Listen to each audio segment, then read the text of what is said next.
I the preacher. Yes, yes. Your cash flow. Anditembeza kudhara kupinda nekugara kuvhura nekuvhara nekuti ndakadyara takaipa hende.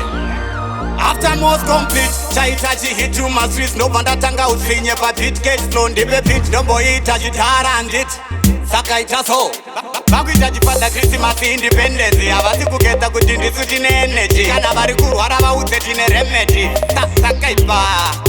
hatina kutangana saimbopenda shasi taipinda nemumoto tichifema kasi panga pakaipa paitamba pachi mwari baba vakandiita zihachi hatina kutangana saimbopenda shasi taipinda nemumoto tichifema kasi panga pakaipa paitamba pachi mwari baba vakandiita zihachi vakatanga toti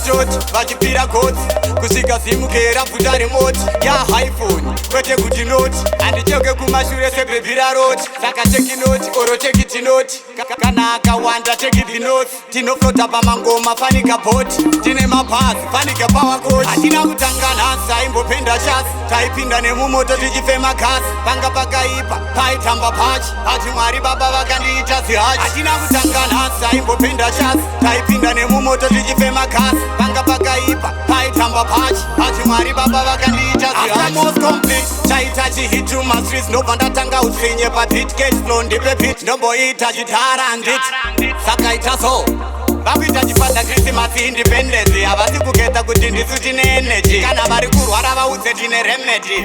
takaipa